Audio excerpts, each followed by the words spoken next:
Hello everyone and welcome back to Gaming with Ben Marco. This week I've got a very fun game, Deus Ex Mankind Divided. Now, I will fully admit right now that I am a huge Deus Ex fan. Huge. And I've been looking forward to this game for quite a while. So, was it worth the wait? Let's find out. First off that I'm going to talk about is the game's aesthetic. It has a very heavy color scheme, namely black and gold, like the previous game, Human Revolution.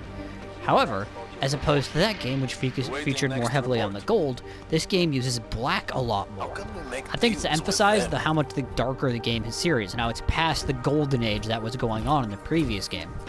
Also, in the other game, you went out through a lot of higher rise areas, a lot of nicer areas because you were, doing higher work.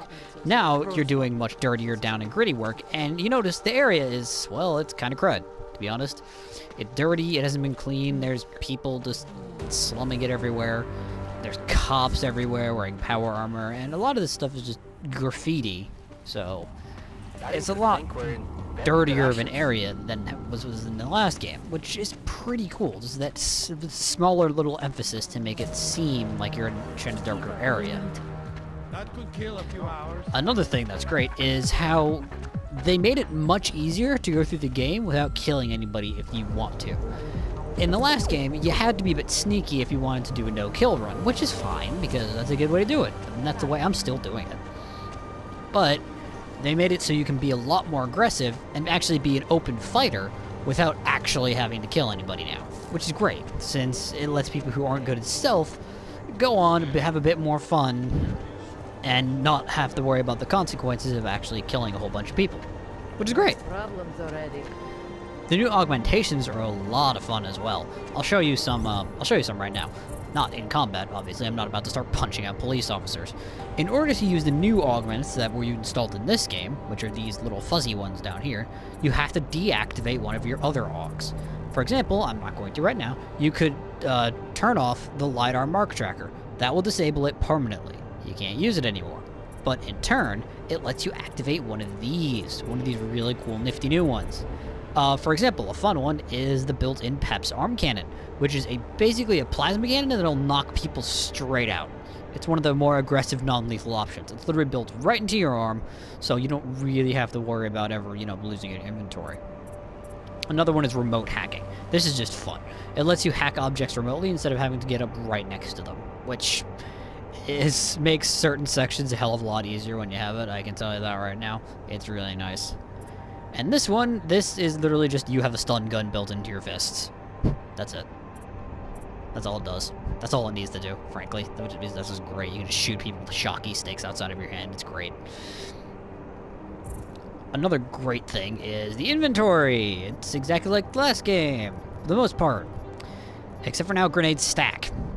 In the previous game, grenades didn't stack, so if you saw this stack of 7 smoke grenades, that would be 7 separate smoke grenades floating around in inventory. Now they all take up 1 slot. You cannot believe how much of a space saver that is. An absolutely ridiculous amount of space saving. The music is also great. I'm going to stay quiet for a minute so you can actually listen to it. Who would even listen to that crap?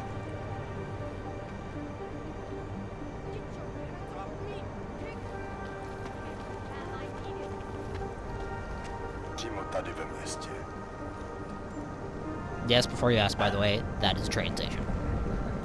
I don't know why they decorated it that way. Anyway, I now do have to talk about the downsides. First thing I'm going to say is that the pacing as a whole feels a bit off. The game itself is shorter than the Deus Ex games, which is disappointing in and of itself. But they tried to fit an entire Deus Ex story and plotline, and all the contrived things that happen in there, into a shorter game. And I think it came out the worse for it. If they put a bit more polish and work into it, made it even just a little bit longer, I think it would have worked out better. But as it is, the pacing just feels a bit wrong. They're trying to do too much in too little time, and it starts getting contrived at some points. Just not that good.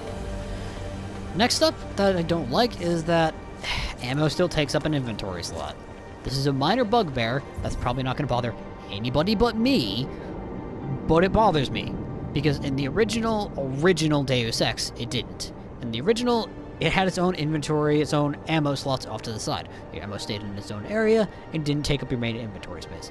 However, starting with Human Revolution, the game that came before this one, it started taking up main inventory slots, and that clogs up a lot of space. I mean, I have pistol ammo, I have combat rifle ammo, I don't even use those weapons. This isn't a pistol, by the way, this is a stun gun, different ammo types. I have shotgun rounds, I don't use any of these things. I mean, I use a tranq rifle and a stun gun and some gas grenades. That's all I really use. We need to sell a lot of this stuff for a while. So, it's kind of like, I mean, I would like the ammo system and its own thing back, please. Because that would be really nice. That would save up a lot of the inventory Tetris and frankly make it a bit less of a hassle. There's a burger stand. And now for the final verdict. Is Mankind Divided worth it? I would definitely say so. If you're a fan of the Deus Ex series, you're going to feel right at home here. There's plenty of side quests and a lot to do, despite the pacing issues. However, I will say I don't think this is a great place to start for people who are new to the series. I would start probably with Human Revolution. It's easy to get your hands on, and it's got a few characters and plot threads that lead into this one. So it will make sure you're not in the dark when you're in here. Because there's a lot of stuff in this game where if you don't know it from the previous game, you're going to get kind of confused. And that's not good, because the plot line in Deus Ex games is pretty important. So I would go play Human Revolution first if you haven't. Anyway, thanks for watching, everyone. This has been Gaming with Ben Marco. If you have any comments or questions, just email me at bengamer24@gmail.com. Thanks for watching, and see you all next time.